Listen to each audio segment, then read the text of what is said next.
You're listening to the Book Talk Today podcast, a podcast that inspires readers to obtain valuable insights to inform, educate, and improve lives. My name is Abdi. I'm an avid reader, best known for the creation of the 1 Minute Book Review community, and I'm sitting down with authors to delve deeper into the books they have written to uncover the story behind the story.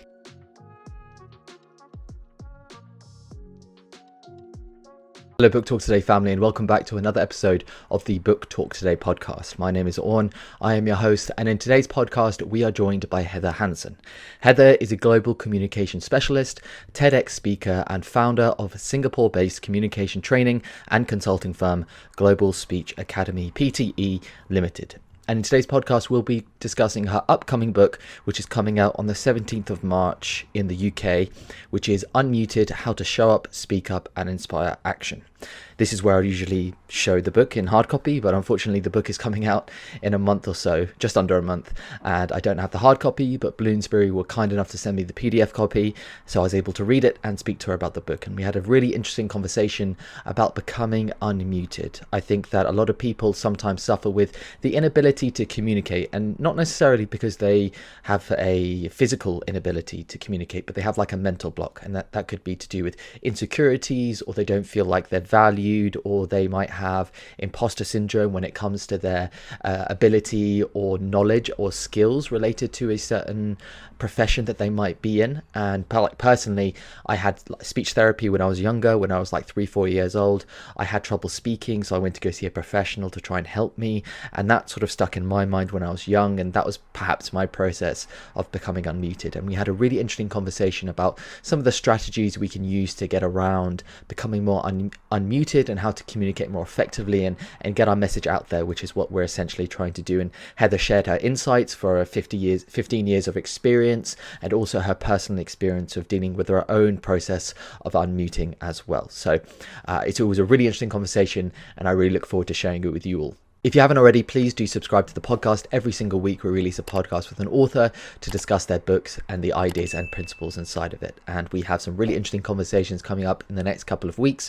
So definitely head over to our YouTube channel and subscribe there if you're listening to this on Apple and Spotify, because subscribing to our YouTube channel is the best way to support the podcast, and you can even watch the video as well if you want to do that as well. We have a clips channel as well on YouTube called BTT Clips, where you can look at short clips from the podcast as well. So I definitely recommend going over to YouTube to go and check out those clips channel as well. Thank you so much for listening to this podcast again, and I really hope that you enjoy this conversation with Heather. Heather, it's a pleasure to have you on the podcast. Thank you, An. It's a pleasure to be here. Thanks for inviting me and reading the book, and I'm excited to discuss it with you. I'm excited to discuss it with you because every week I do a live Q&A on my Instagram channel, and one of the questions that I get asked most, and a lot of the age range for my followers is mainly 18 to 34, and a lot of them are either in school, or they're studying in college, or they're in sort of that, like, their first professional job or grad scheme. And one of the questions I get all the time is, how can I become a better communicator? How can I get my message out there? How can I, with your subtitle, speak up kind of way, it's get heard and get their story heard. So it's a fascinating topic, and I think a one that a lot of people want to get better at. So before we get into some of the topics that you delve into the book, I just want to get your background into the subject and how you became interested in the subject. Wow, yeah, good question. I was born and raised in California, so I grew up in an environment where public speaking is the norm from kindergarten. You know, we show up and we have show and tell, we bring our teddy bear and we stand in front of the class, and we are just ingrained with this love of speaking and being in the middle of everything, right? And I grew up with that. In high school, I did speech and debate. I was one of those speech kids, debate kids, and was pretty good at it, was ranked in the top 20 of the entire United States, like hundreds of thousands of kids by the time I graduated, and got a lot of scholarship money because of that. And so I was very lucky to get a lot of great instruction in speaking up and presenting myself and sharing my voice. And then when I went off to university, I studied international relations. And that's when things started to change, because I took German as a second degree and I studied abroad. And that's when I experienced the challenge of speaking up for the first time, because suddenly all my classes were in German. I had to do an oral exam in German. I made myself sick for weeks before it And I'm so confident in English, right? But it put me in that new context, that new environment, and it was so incredibly hard. And I mean, I still got an okay grade. I think the professor had pity on me, you know. And then later on, I ended up moving to Denmark. I'm married to a Dane. I speak Danish fluently. And even speaking Danish fluently, living there, I'll never put up my hand as fast in the meeting. I'll never volunteer to speak, even though that's who I am. It's a big piece of me. So one day I thought, you know, what about all the people in the world who aren't lucky enough to be born into English? They're feeling like this every day at school, at work. What an awful feeling to have, and how privileged I am linguistically that I was born into the world's language. And so I think it was at that time that it really clicked for me. I need to make this my career.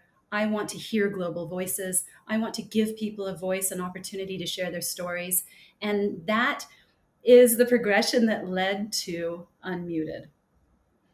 It was interesting because I studied politics as well. So the last couple of podcasts, a lot of them had studied politics, which is weird, and international relations and that type of stuff. And I think that is fundamental in trying to not only understand other people's perspectives, but also understanding what it means to be a communicator, because a big part of it is debate, and it's stating your argument and stating why you think your argument is not only right, but perhaps even listening to the other person's point of view and trying to understand their point of view. Was that formidable in your ability to understand other people that perhaps don't agree with your point of view? That's such a great question. And, you know, as you were talking, I was thinking that, yeah, debate didn't really prepare me for the real world in the best way, because when you're competing in a debate, it's all about being the loudest, having the best points, probably not listening incredibly well. You know, you're picking up on the weaknesses in their arguments. You're always trying to judge. You're trying to find the weakness. You're looking for fault, constantly looking for fault. And that doesn't serve you well in the real world. So then when you move abroad and you live in different cultures and you're working in global environments, I think it was first then that I started to learn those lessons, learn how to listen, learn to not always be the loudest in the room, and that it wasn't only my argument that mattered, and to give others that opportunity. And I think, you know, that's a big part of Unmuted, is not only knowing how to show up and speak up, but also knowing when to press mute and listen and give others the opportunity and encourage their voices to be heard. And that you don't necessarily learn in debate, in competitive debate. And it's something that we're missing a lot in the world, is that extra element of, we don't always have to win. It's about listening and finding understanding and the common ground across language, culture, experience, identities. And that's what's really special. And that's some of the issue I have with political leaders, because a lot of the time, let's for instance, there's like PMQs in the UK, which is every Wednesday they meet in the House of Commons, and they always sit opposite one another and they're always talking over each other, they're always jeering and this type of stuff. And in America, you have the presidential debates where it's very much sort of one against the other. And it seems like it's very, like you said, it's conflict. It's trying to find the flaws in the other person rather than trying to find the commonalities. And I don't know whether this is a Western way of seeing it, but the question I wanted to ask you is there stark differences in Western ways of communicating and in Eastern or outside, around the globe? Absolutely. Yeah, there definitely is. You know, I've been fortunate enough to grow up in North America. I've spent 8 years in Denmark, plus a couple years studying abroad, doing internships in other parts of Europe. And I've spent 12 years in Singapore. And I've really seen the variation of our communication styles.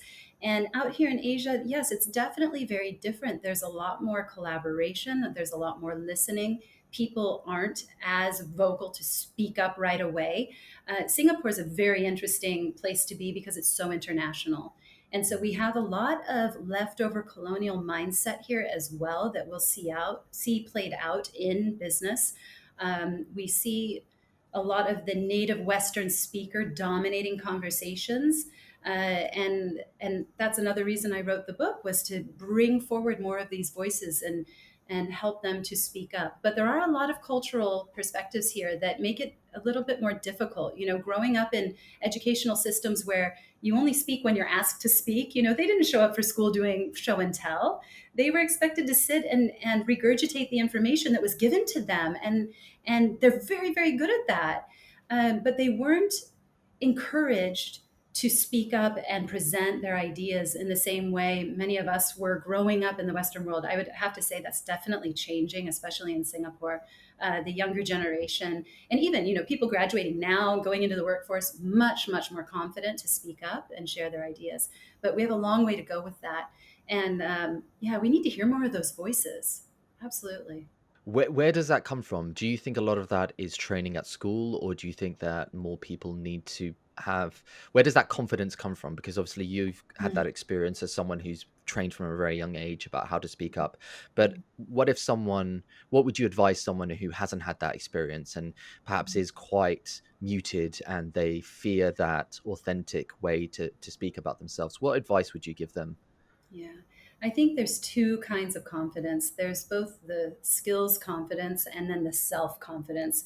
Typically, we're dealing with that self confidence, the self worth of, are my ideas good enough? The imposter syndrome, right? Of, you know, does anybody really care what I have to say? Is my voice good enough? Is my idea good enough? No, I'll never be as good as that person. And that is a self-worth issue that we need to tackle. And it's very deep rooted. It's coming from your educational background, the way your parents raised you, the influences you've had around you in your life. And it's something where we have to just start slowly making those baby steps to speak up a little more in that meeting, to try to turn up our voices just a little bit. Say, today I'm going to raise my hand in this meeting, right? Maybe prepare a little bit more so you know exactly what you want to say, and do that. Because I think sometimes we create stories in our heads that are so much worse than reality, right? It isn't horrible. Nothing's going to happen. I was just talking to a client today, and he said that when he speaks with some people on his team, they say, well, I'm afraid to speak up because I'm afraid I'll be fired.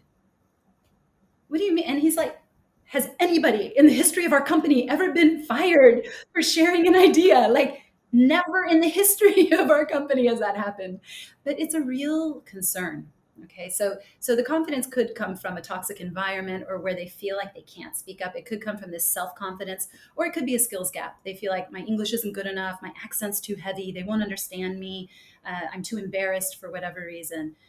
So there's so many causes of that, but we just have to make small tweaks and adjustments to get ourselves there.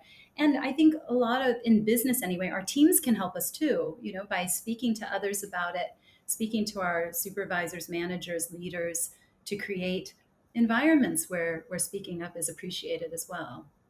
Yeah, the fear of not being stupid is the big one. Like I Yeah. remember being at school, it's like you don't want to ask a question because you don't want to be the one in class that just asked the most stupid question possible. Right. Yeah. And I mean, I know we always say there is no such thing as a stupid question. I And think there is. yeah, I think so too. All of us sitting in the classroom, we know there's such thing as a stupid question. Yeah. The professors are like, there's no such thing. But all your peers are looking at you like, oh, come on, were you not Yeah. listening the last half an hour, So, I mean, the reality and what we like to say and believe and all of the guru advice, there's a bit of a gap there. So yeah, let's get real. Let's admit that, yeah, sometimes your peers are going to think that you asked something stupid, and that's why we hold back. We're afraid. We're afraid of that judgment. We're afraid of being called stupid. We're afraid of being embarrassed. And it takes a lot of strength and courage to put ourselves out there. It's not Do you easy. think, yeah, do you think there's a lot of, have you seen a change and a shift between the way that business leaders or teams are a lot more open to listen to their staff over the last, let's say, 10 to 15 years? Because I've seen a remarkable shift in Mhm. the working environment. I haven't There's been working for 10, definitely, 15 years, but I've yeah, definitely seen I was a going to say, shift. I don't even think you've been in, in the working environment I, for I've 15 years. definitely seen a shift, though, even when I started Yeah. to now, in the ability for senior leaders to listen to new graduates or new people in the Yes. workplace. Absolutely. And I mean, not even going back 10, 15 years. Let's just look at the last 2 years. Let's look at what this pandemic has done. And this is why I wrote Unmuted now, because we've seen this massive shift in leadership and the style of leadership. And as we re-enter the workplace face to face, we have to figure out how to be human again. And that sounds so weird and strange. Like how have we forgotten to be human? We've gotten so used to communicating through computers, being long distance, being remote work. And I have leaders that say, I don't know how to communicate with my people. What should I ask them? What should I say? It's like, since when do you not know? You've always done this. We're all human. And now we're walking back in and we're all really unsure and unsteady about how do we connect? How is this going to work? It's like the first day of school all over again. And it's really a funny feeling. Like we've had this long summer break and now we're going back to school on the first day and everyone's really nervous and they don't know what to do. But one thing is certain, leadership has completely shifted. And if it hasn't, it will have to, because people now want to work somewhere where they feel valued, they feel that they belong, they feel appreciated, and they want to feel that their voice is heard. And leaders are going to have to acknowledge that. They're going to have to be more human, more authentic, more vulnerable, even though that's the worst word I ever use. Every leader gives me pushback on vulnerability. But we are seeing that shift. It has happened. And leaders Yes. who don't figure that out are going to lose their people. They will lose them. We have too many options now, too many exciting new things happening in technology and Web3. People have a million options out there for reinventing themselves. And the pandemic woke us up to that. And they will leave if we can't figure out how to be human, how to listen, how to value people's input in our businesses. How many business leaders that you work with are concerned about speaking up or saying things because they fear that they might offend? Because that seems to be a big thing at the moment. Is there's a lot of talk at the moment about, whether it be gender rights or whether it Yeah. be, for instance, cultural differences. How many business leaders have a fear of saying anything at all because they don't want to offend someone because it might sort of come back and bite them? Yeah, and that's such a good twist on this subject because we talk about speaking up. And from a leader perspective, I think a lot are very worried. They feel like no matter what I say, I'm going to offend someone. Like, how can I be neutral? How can I be inclusive? And that is really difficult because bias is built into our language, the way we sound.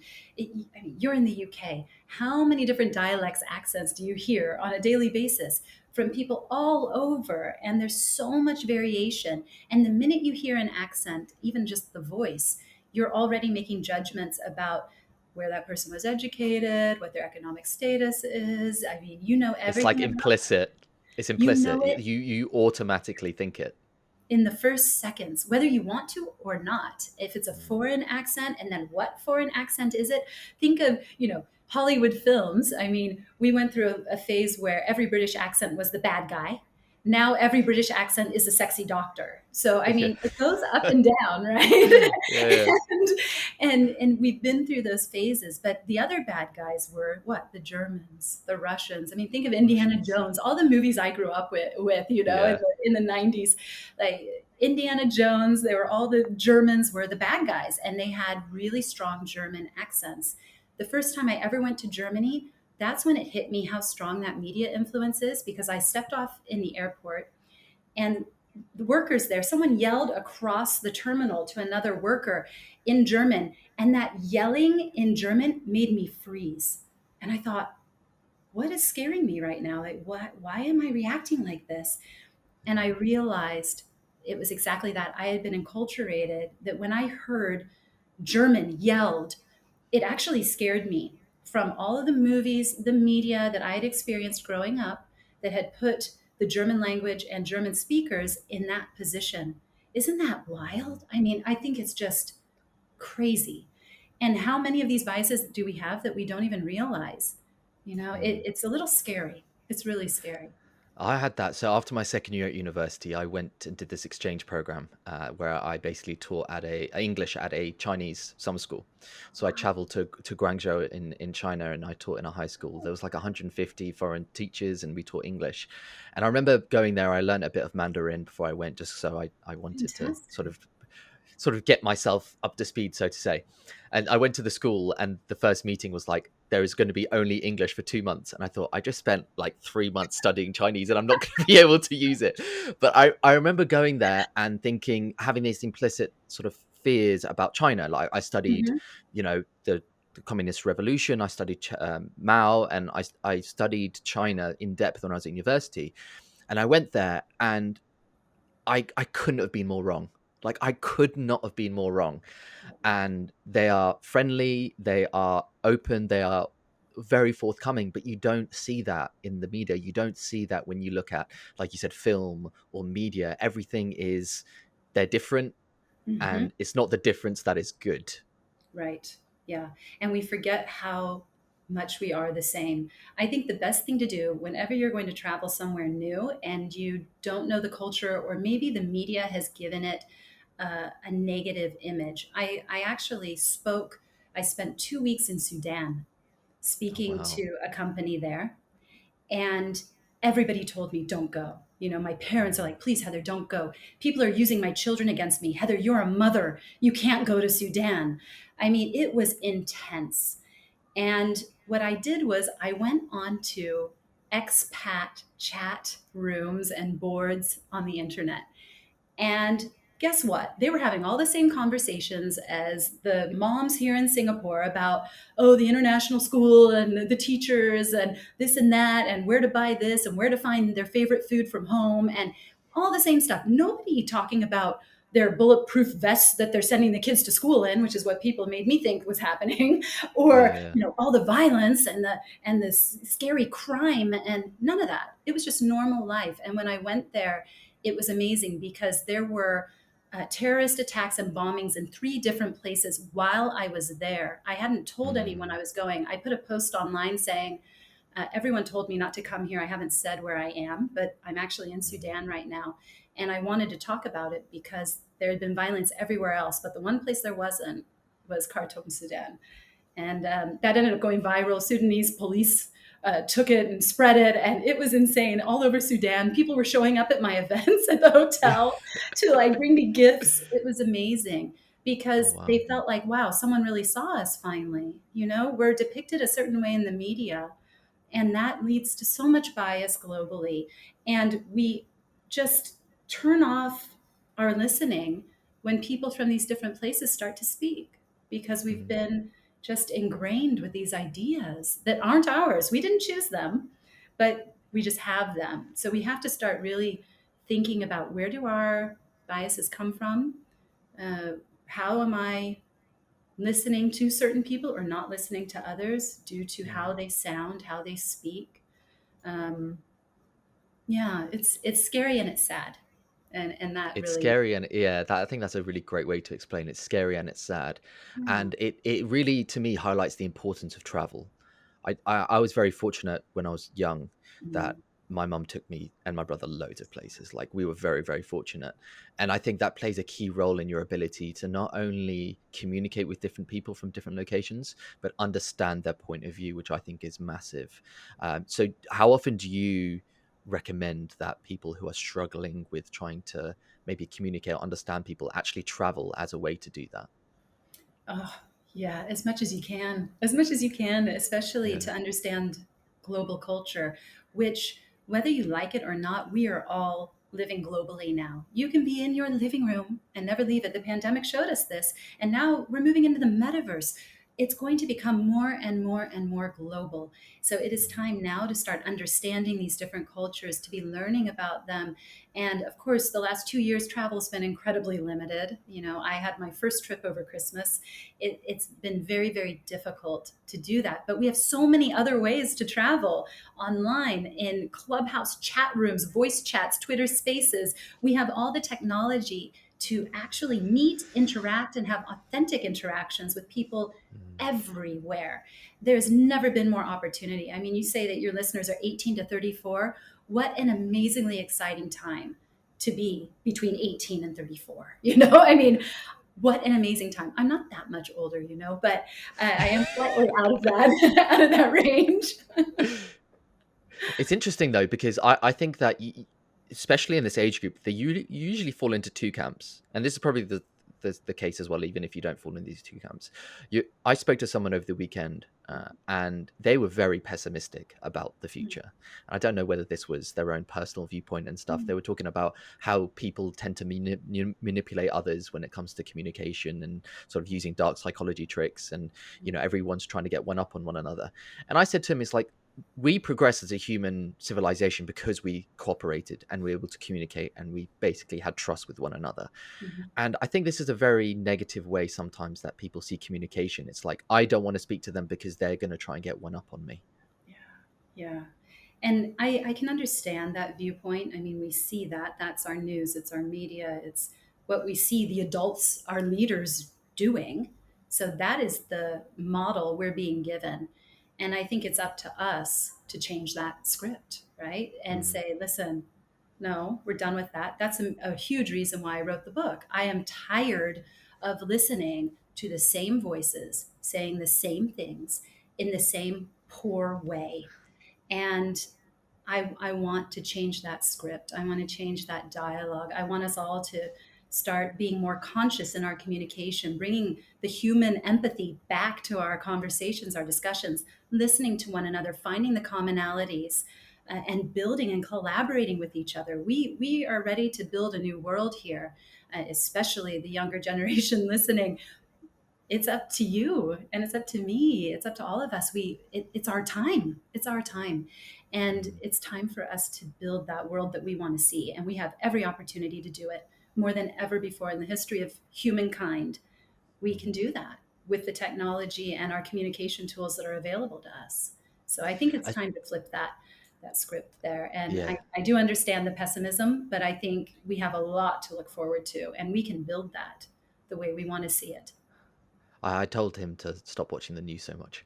Yes, stop watching the news. I honestly watch as little news as possible. I just, As I possible. can't. Yeah, I Yeah, can't. you can't do it. I think as someone who reads a lot and speaks to a lot of people, I tend to realize how wrong news gets it, and how wrong the information that they portray is actually. Mhm. Like Just how there's one-sided, right? It's always just very one-sided. So you have to be very careful in the new digital age, right? We have to be very careful that we aren't curating our feeds too much. It's too easy to block and cancel culture, and I don't like that person, I don't like what they have to say, I'm not going to listen to them anymore. And you create a feed, and you feed the algorithm to give you more of what you believe, and just feeds your ego, your ideas, and it shuts you off from every other idea that's out there. And that's Mm. probably what I see as the most dangerous for all of us right now, especially younger people, is that we're only getting that one narrative. And it's so important that we purposely seek out people we disagree with, to listen to their comments and views and say, what is it that they see that I don't? How is it possible that they can see this situation so differently to me? And then you start to bridge those gaps and try to find, oh, maybe it's something about the culture. Oh, they had this kind of education, or they were raised this way, or they grew up here, or maybe they see it differently because of this historical event. That's how we start to grow. But algorithms are making it very easy for us to just stay with tunnel vision all the time. And that's scary as well.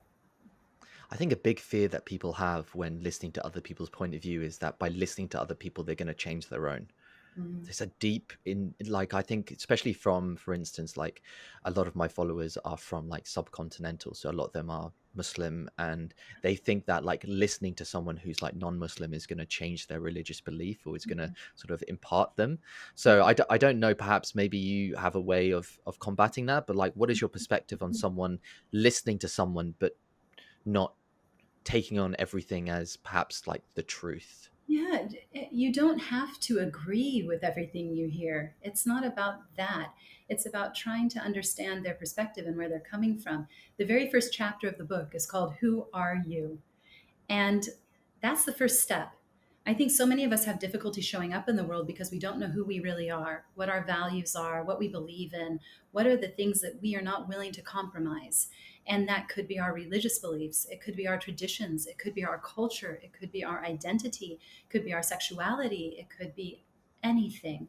But each individual, each one of us has to know Who am I? What defines me? What are my values?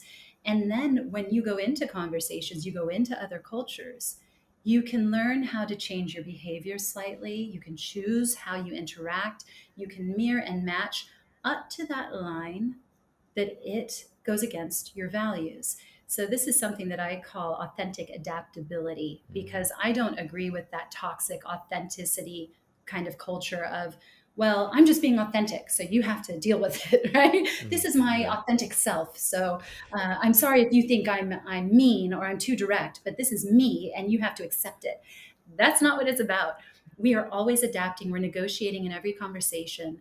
We learn how to show up in the world in a way so that we can get what we need and we can give what the other person needs.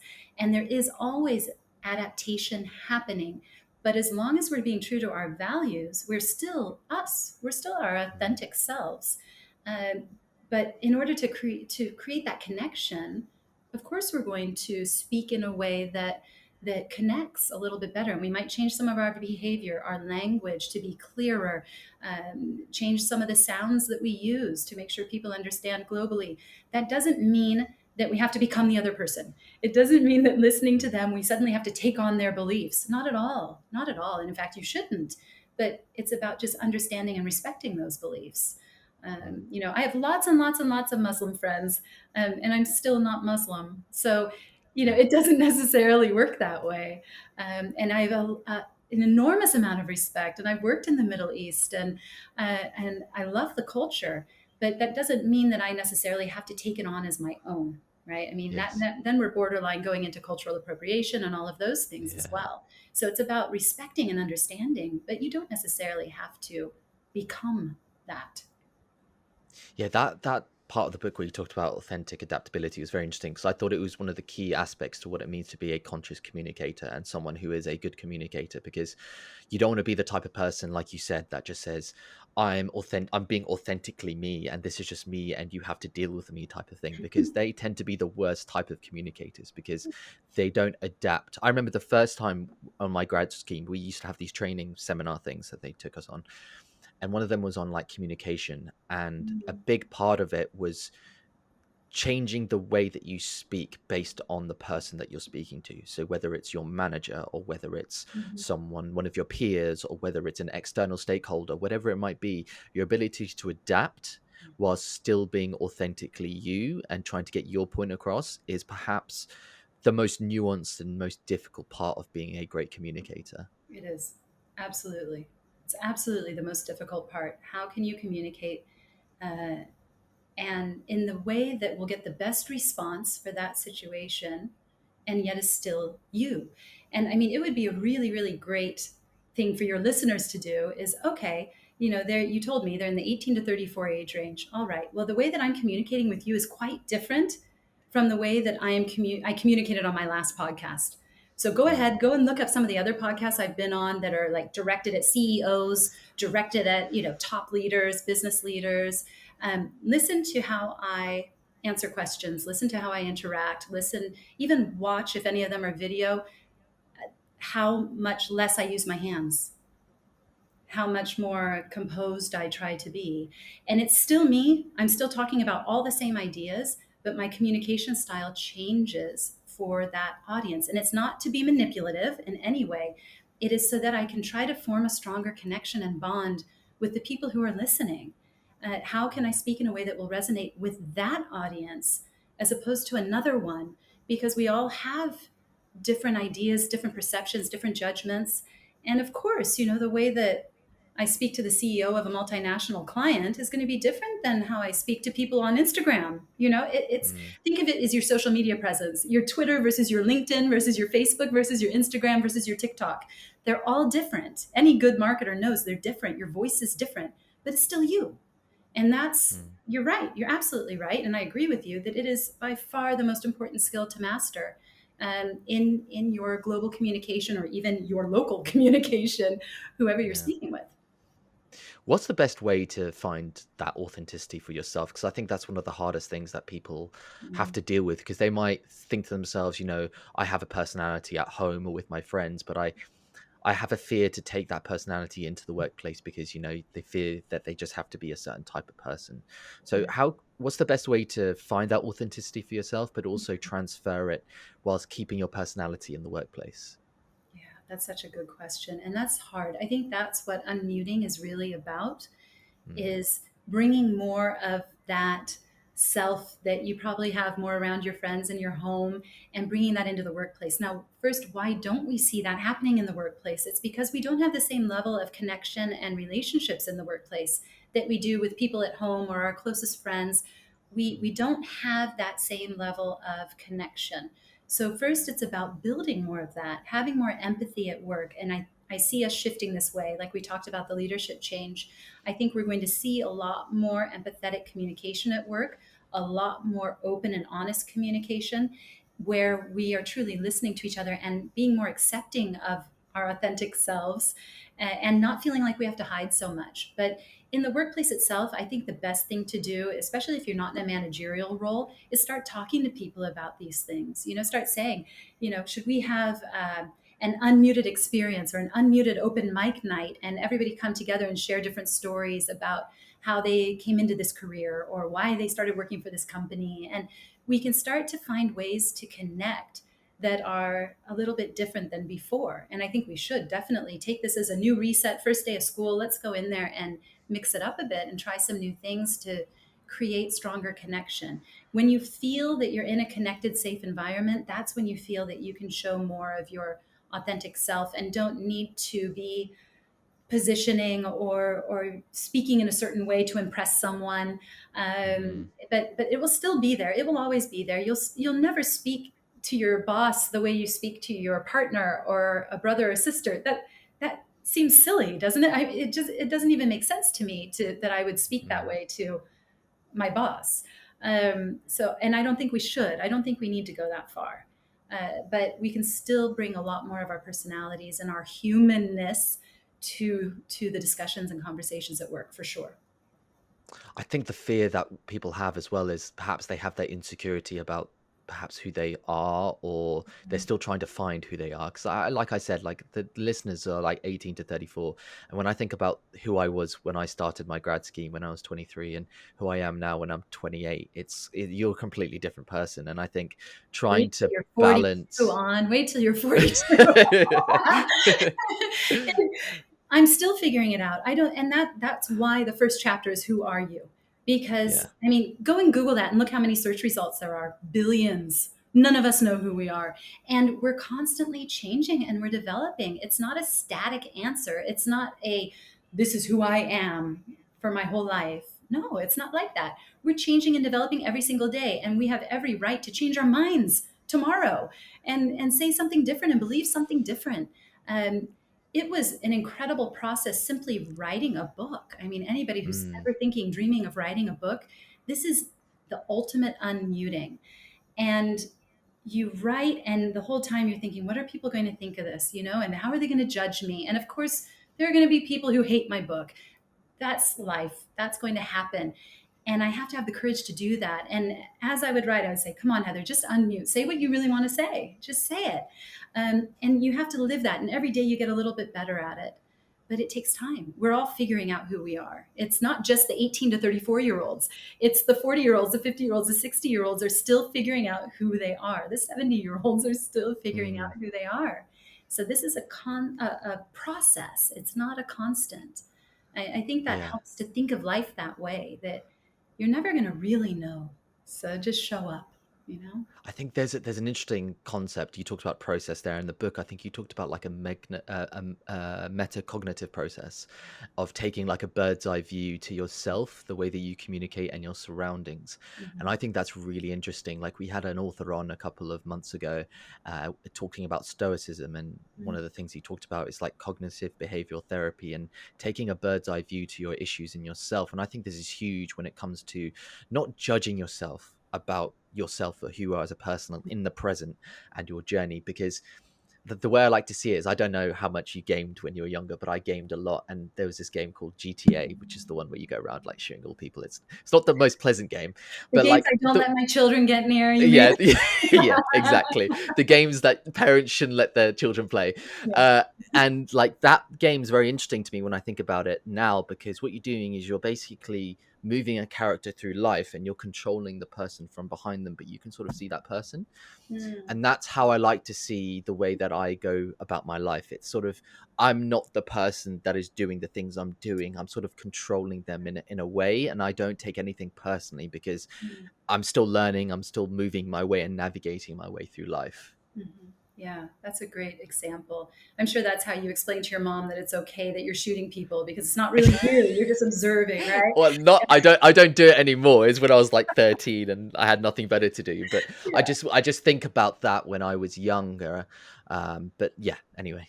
No, I absolutely agree with you. And that it's also a skill. We don't often, it's like having an out of body experience, right? Where you kind of come out of yourself to observe what's happening and why, and try to remove yourself from maybe the emotional impacts that you're feeling, because we do take things really personally. And when you take that step out and then try to analyze what's happening, you realize that, oh, actually, no, there's other ways that you could view the situation, right? We get a little Yeah. tied up in our heads, in our own story of what other people are thinking, doing.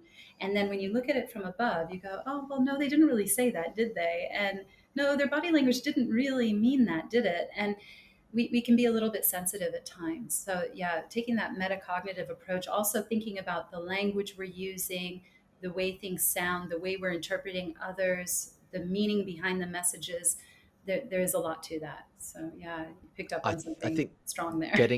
getting feedback, I think, is huge in that respect. Like, I think if you're in like in a meeting or something and you feel perhaps like offended, or you feel like someone is being too direct, I think it's great just to have a chat with someone who is in the meeting with you, who obviously wasn't that person. It could be even that person.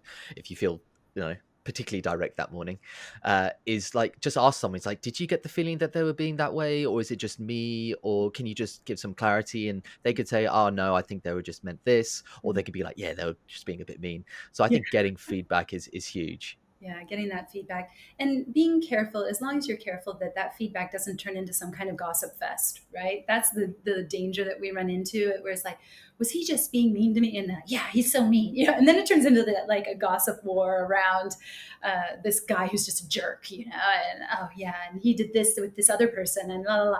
So we have to be kind of focused in how we ask for the feedback and what kind of feedback we're asking for. But absolutely, feedback is the biggest gift, and it's one of the hardest things for many of us to accept and stomach and receive. But it is truly a way for us to keep learning and improve. So, being curious about yourself and your development and learning journey, it's a journey. It's a journey, and you're developing and becoming every day. So let your values guide you in that process, and be curious and open to receiving that feedback, as you say. What is the best way to receive that feedback? Like, what's the best, for instance, like mental model or mindset that you tell people in order to receive feedback without taking it as a judgment? Yeah, it's hard because when we get negative feedback, it's hard for us to understand that it isn't necessarily about us as a person. So, first of all, when we're giving feedback, we're focusing on the situation, the process, the way something was said. We aren't giving feedback on the person, their being. We aren't saying you're a bad person. We're saying the way you phrased that maybe could have been better, right? And that's the main thing. When we are receiving feedback, we have to detach. We have to see the difference there, that this is not about me as a person. It's about the specific behavior or action that I just did. And I can change that right now. I can change it tomorrow. I can change it in 10 years. I decide that. But it wasn't about me as a person. This is where, our self worth gets mixed, and where we start to think, oh, nobody likes me. They didn't like my talk, Mm. or I'm so dumb. And oh, why didn't I do it this way? And blah, blah. No, none of that. It's okay. They're giving me really incredible feedback, so I can do it even better next time. It has nothing to do with me, of course. I know what I know, and next time I can apply that knowledge that I just received and do it even better. It's about the performance, the situation, the solution. It's not about you as a person. And Yeah.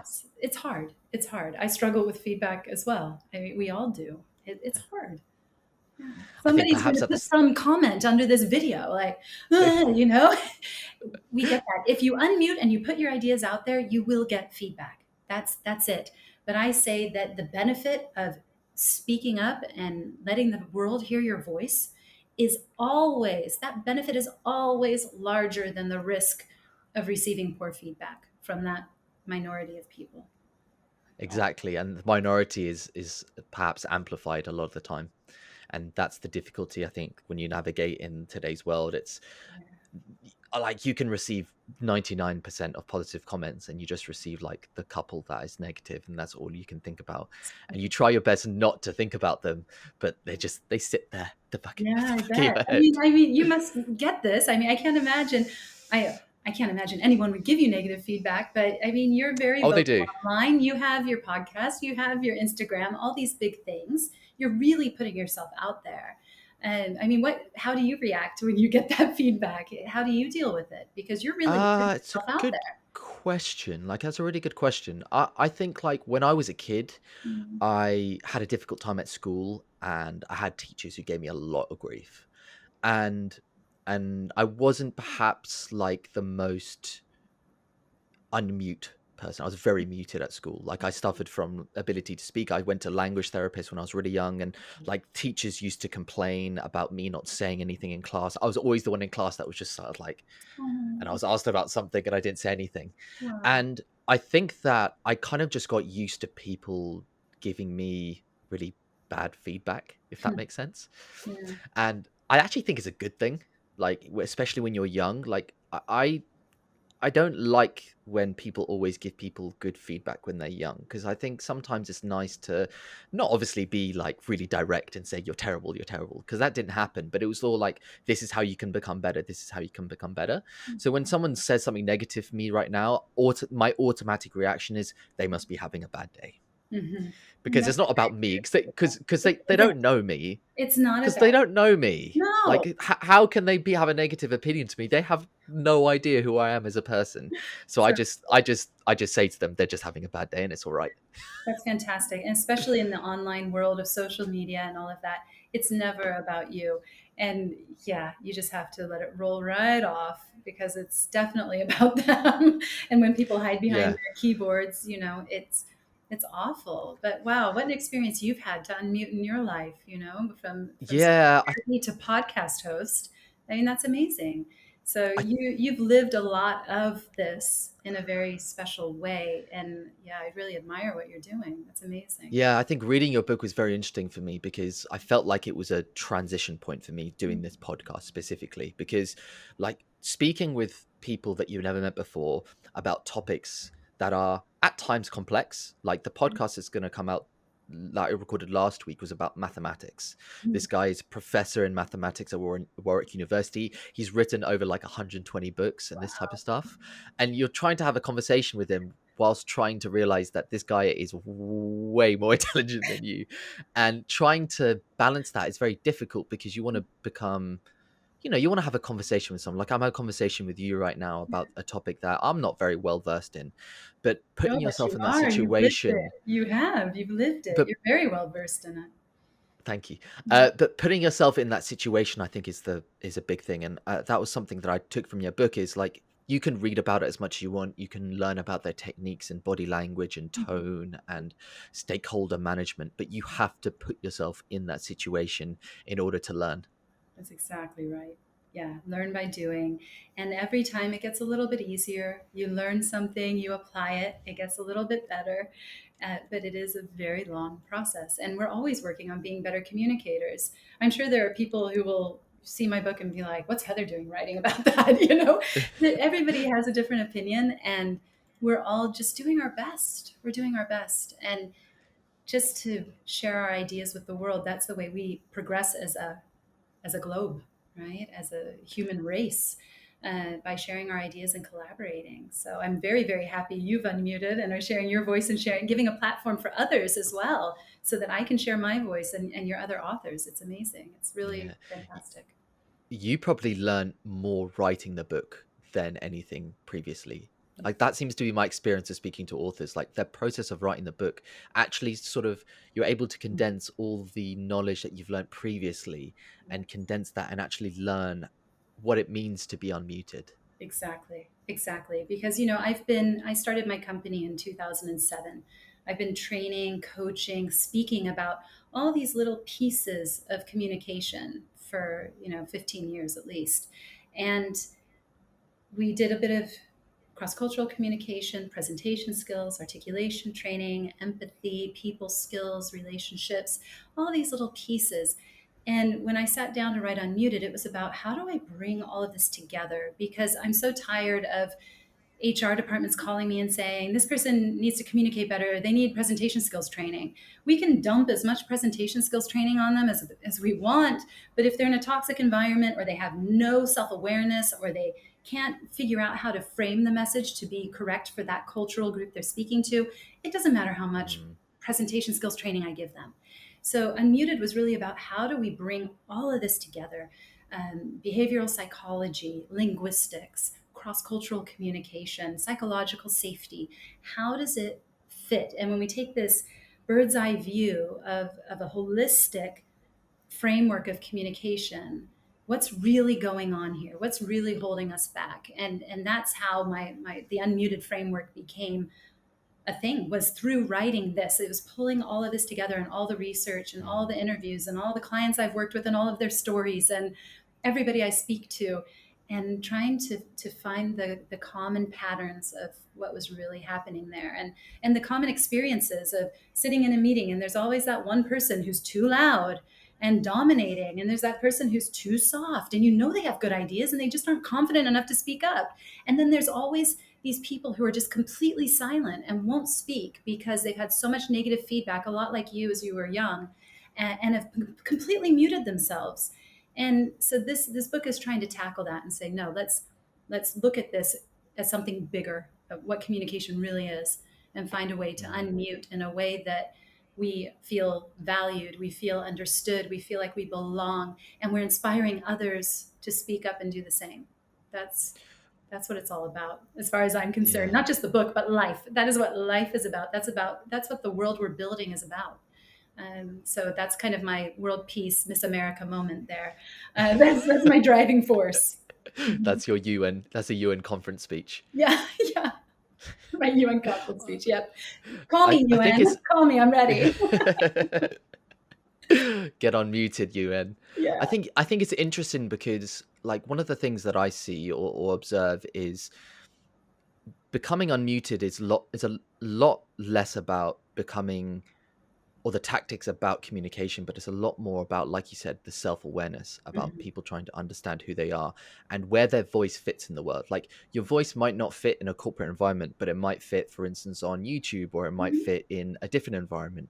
So it's about finding the environment that suits you. Like I realized that my graduate scheme was in the civil service in the UK, and my voice wasn't meant to be there. Like I realized that straight away.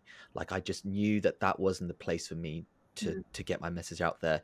But this is, and I'm just so grateful that I found that, because I can imagine there's people out there that have been searching for that for decades, and trying to find that it can be very difficult. So how do you advise someone who is struggling to find that space to get their message out there? Hmm.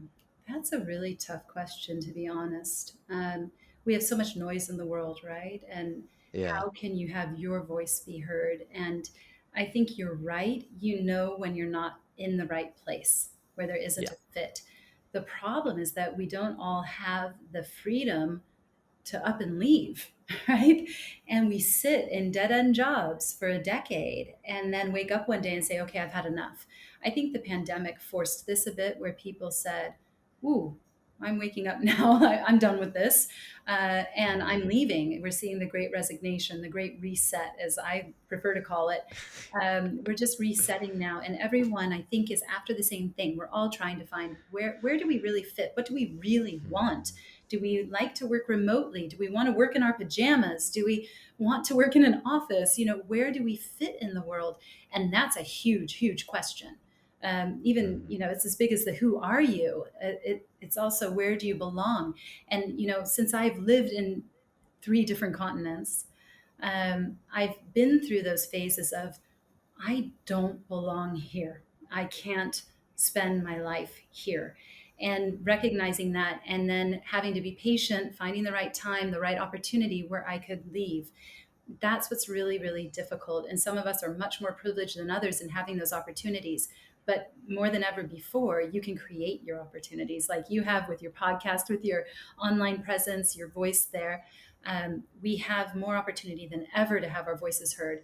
But then it comes back to your point, but in a sea of voices, how can I stand out? And that's where the authenticity comes in. Because if you sound like everyone else, believe me, no one wants to listen. It's so boring. We're so over it. We don't want any more people saying the same things. You have to say something that's different. And only you know what that is, because you're the only one who believes it. And you have to bring that message out.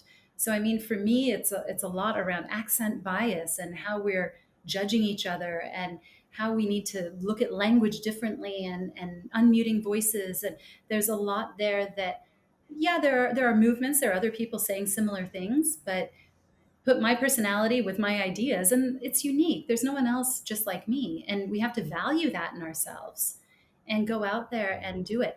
And you'll get lots of feedback, and you'll be able to shape your voice a bit around that, and understand what resonates with people and what doesn't, and tell different stories, and grow in that way. But opportunities are everywhere at this stage for that. Mm. I don't know how helpful that really is. I mean, again, like, get real, Heather, how easy is it? And it's not easy. It's not easy. And you'll hit the wall a million times. I had a YouTube channel for a long time, and I get all those awful comments, everything from my necklace to my hair to what I actually was saying. I mean, everyone has an opinion, but just keep going, keep going. We need the voices. We need your voice in the world. I think a big thing for me was this understanding that to find your unique voice is your differentiating factor. Yes. And I think that when I started, I was like, okay, that person's doing what I want to do. Let me try and do something like that. And you're almost going around sort of just copying other people. And then I just realized that actually my success is coming out of my desire to be actually who I am, or what I'm actually interested by. Go And I figure. think, yeah, I know it's Like, so obvious. yeah. So obvious, right? Like, just be you. Read the books you like. Read the books that you want to read, the stuff that interests you, that you want to share. Yeah, but you're absolutely right. I mean, there are a lot of people out in this space reading books, sharing books, but nobody who has the same selection that you do, that is interested in the same things you're interested in, that has your background, your voice, your experiences, your interpretation of things. You were drawn to Unmuted probably because of the past and your experiences. One of these other 100%. book bloggers may not be interested at all in what I have to say. But you're absolutely right. Being you and that authenticity is what is your differentiating factor, your unique selling point, your USP, right? Yeah. Wow. I didn't actually dig into it that much. It's interesting that you brought it up, because like I never even thought about why I was drawn to the subject, but actually thinking about it, it seems as if my personal background from when I was a child perhaps has shaped how I communicate right now, because I did have a massive fear, and probably someone who's listening to this now thinking that I make YouTube videos, I do podcasts, I do live Q&As where I don't know what questions are going to be coming through and I answer them on the spot. People probably think, oh, he was sort of like, as Lady They think you're Gaga a would say, like natural. born to do this. Yep. Yeah. They'll say you're a natural. Like, you're just a natural, Yeah. right? Like, you were born like this. No, no way. And now they're learning, like, all the struggles you went to get to this point, and how much work went into that. It's not easy. So, I mean, I'm very moved by your story, actually, because it's a perfect example of someone who's overcome all of that hardship in finding your voice, in training your voice, learning to speak and speak up, and now look at you. I mean, it's really amazing. It's fantastic. I think that point, like we said it earlier, is like overcoming those obstacles and going through it and putting yourself in uncomfortable situations is massive. Like I remember when I was on my grad scheme, like my first job, on the second week, my manager asked me to do a speech about our sort of group, our finance group, and it was at like a network event. So it was like for the whole company, there was like 700 people. They were all in a room, and I had to give a talk about what our group does, like technically from a finance point of view. And I'd only been there 2 weeks, and it was my first grad scheme. And I'm up there thinking, holy crap, I'm going to have to explain to people who have been doing their job for like 20 years about why. And now I'm explaining to them about what they do, even though I've only been here 2 weeks. Mm-hmm. And that was massive for me, Yeah. because Yeah. I realized that it's not so much about giving your expertise as it is trying to get through to other people. And I think getting through to other people is about showing who you are rather than your technical knowledge, Mm-hmm. which I think people struggle with. So true. And that's such a great example. I'm so glad you shared that, because I think young people, especially, I know that I struggled with that. I was 26 when I started my company. 26. Like, what do I know about the world, right? And walking into offices of CEOs, big multinational companies, top leadership. Um, I think a lot of people thought I was a lot older than I was. They probably thought I was about 35, but I was 26. Mm. And that idea of I'm too young, what do I have to offer? What can I possibly give? Right?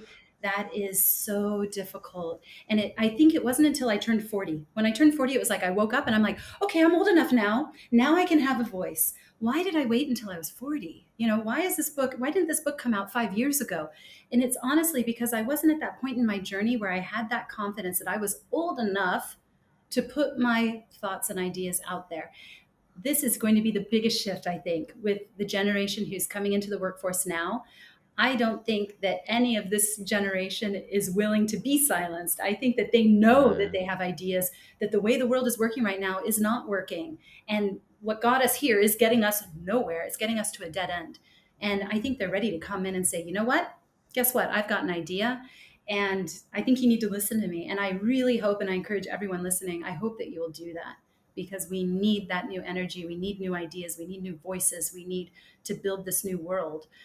So don't let that stop you of thinking, I'm so young, I'm so new. What can I possibly offer? You have a lot to offer, through your unique What experiences. why have you ever did you question why you had that implicit sort of bias of waiting until 40? Like, have you thought about that? Like, where do you think that originated? Well, I Do you don't know. think it was like societal, or was it like personal? I think it might be a bit of societal, but I did write my first book when I was 28. So I wrote a book called Powerful People Skills back in, yeah, it came out, I think, in '09, but I was writing it and it was published end of '08. Um, and so, I had been there, done that. I had put myself out there, but I think I've always been holding myself back. I think writing this book for me has been an unmuting experience. Mm. And I think it's true for every author that you go through this amazing process of being absolutely terrified of putting your ideas in the world in such a permanent fashion.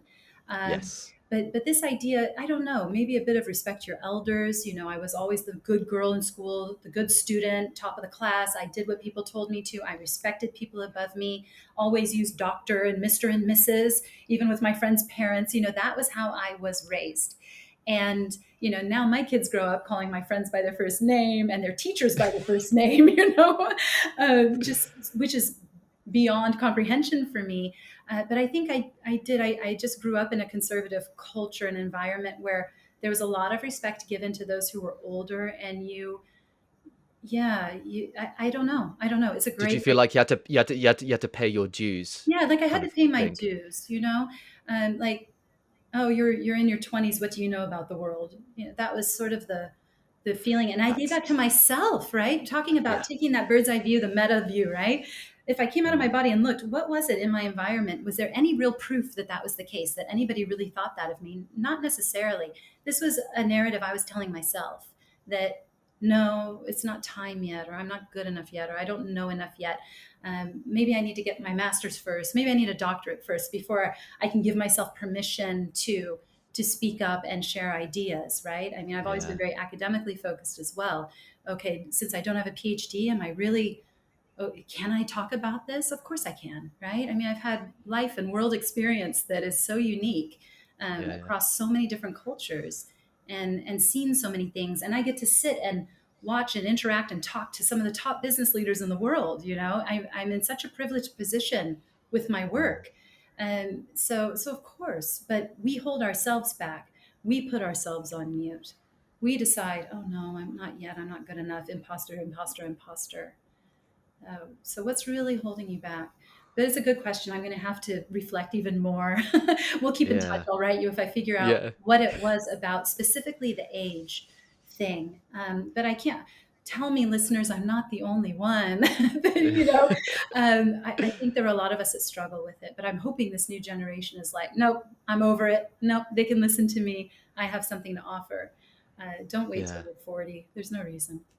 That was a huge part of the podcast because I remember the fear that I've always wanted to speak to authors ever since I was a kid. That was like the thing that I've always wanted to do because I've always been a massive reader. And I waited and waited and waited for, I want to say, a good 3-4 years. And it was all due to the fact that why would anyone want to listen to me, or why would anyone want to come on my podcast? Like, because I'm not, like I said earlier, it's like I'm not educated on these subjects. Like, I'll probably make myself look like an absolute idiot. And then I realized, I thought to myself, well, if I don't do it now, then I'm going to say that in 5 years, and I'm Yeah. going to say that in 10 years. And then I would have wished I started 15 years ago if I started. So I thought to myself, just suck it up. And, Good for you you. have to Get out start. You have to start, don't you? You have to start somewhere. there. Absolutely. Yeah. Well, I'm glad you did. I'm glad you did. Yeah. And I'm glad that we had this conversation. I think it's been revolutionary, perhaps, for the both of us, and a lot to reflect on for the both of us. And thank you so much for coming on to speak about your book, Unmuted. Um, where is the best place that people can find you, and whether it be website or social media, and get the book? I think the book is out in March, 17th of March, I think. Is 17th it of not? March, 17th of March, so it's 2022. Yes. less than a month to go. So yeah, where's the best place that people can get it and find about you? Yeah, well, you'll be able to order it directly from the publisher, from Bloomsbury. I know that they'll probably be having some good deals for you there if you order direct. It should be in the bookstores throughout the UK. The 17th launch is from the UK all the way to the Philippines, so all the Amazon sites will have it, and it's already available for pre-orders. So depending on when you're listening, you can find it all over the place. Hopefully, unless it's sold out, you never know. It might just be sold You never out. know. You never know. You but never know. hopefully you'll be able to get your hands on a copy of it. And there's also an audio version which I voiced, so I'm excited that Oh, I got to nice. read it to you. And Yeah. so yeah, you'll be able to find it everywhere. As far as finding out more about me or getting in touch with me, my LinkedIn, totally open. Happy to have you message me there. You can also go to heatherhansen.com/unmuted to find some special bonuses from the book, an assessment, a discussion guide, an implementation guide. So there's lots of, I really wanted the book to be a learning experience and journey where Mm, there's a lot of self-reflection involved. It's a real process. So we have to really do the work to unmute ourselves. So there's a lot there for you. And my corporate training firm is globalspeechacademy.com. So perfect. I'm not hiding. I'm unmuted now. So look me up online. You'll find me. You're living your principles. I I like that. better. I have to now. I'm always most concerned that I'm going to show up on a podcast and my mic will be on mute, because that's like the worst nightmare that could happen to me these days is Heather, you're on mute. You're on Ah! mute. It's So like, yeah, I'm oh very no. careful of that. I actually think, on the last point, I actually think it's very interesting. Like, when you put out your story, or when you put out your particular way of thinking about the world, you almost then become accountable to yourself because of the message that you're putting out. Yeah, it's exactly that. It's exactly that. And I'm talking with my team. We're planning a really big event for the Unmuted launch where we want to listen to a lot of global voices, hear how people have unmuted in their lives, give them that opportunity Yeah. to share. And the whole time, the team is always saying, Heather, you need to unmute more. You need to unmute more, share more, tell them this story, tell them that story. And so it is this process, even for me. So don't ever think that, for you in particular, but for any of the listeners, don't ever think that an author has it all figured out, right? I mean, the author is usually writing about something that is so important to them because it's one of their own biggest struggles and their own biggest learning points. And that's why we're interested in Mm, it. That's why we learn about it. And we're working through and learning the entire time we're writing, as you said. And then we're trying to apply it also even more so afterwards, because yes, we have to be accountable to our message. I have to walk mm. my talk. So if you see me muting myself, send me a direct message and tell me to speak up, okay? Definitely. Anyway, thank you again, Heather, for coming on the podcast. Thank I you, really Juan. This has appreciate been it. so nice. I really, really enjoyed the conversation. Thank you for Perfect. unmuting yourself and being in the world and giving me the opportunity as well. You're welcome. Take care and best of luck with the book. Thank you. Thank you for listening to this podcast. Hopefully you took away some key learning points and some inspiring messages that you can use to unmute yourself and get your message out there. I know Heather is very passionate about the subject and she's very knowledgeable on it. So if you're interested in learning more, I definitely recommend picking up her book that will be out on the 17th of March in the UK, and go and get it and unmute yourself and find your true voice to inspire action and inspire others around you. I know it's something that I'm very passionate about and something that I aim to do with all my content, and especially this podcast as well, is unmuting not only myself but authors as well to tell their story and share the ideas and principles inside of them. So thank you, Heather, for coming on the podcast, and hopefully by listening to this you've inspired yourself to unmute yourself as well. If you haven't already, please do subscribe to the podcast. Every week we release a podcast with an author to discuss their book and the ideas and principles inside of it. Like I mentioned at the start of this podcast, we have some amazing guests lined up in the next couple of weeks, and if you are listening to this on Apple or Spotify, I definitely recommend checking out our YouTube channel. That is the best way to support this channel and to support us in getting to our goal of the #1 books podcast in the world. That is something that I'm very focused on, and something that is the goal of this podcast, is to become the #1 books podcast in the world. And we are definitely trending that way. We are ranking very well in many different countries, but there's still a long way to go. So definitely subscribe to our podcast on YouTube. That is the best way that you can support us. Thank you again for listening to this podcast, and I'll see you in the next episode.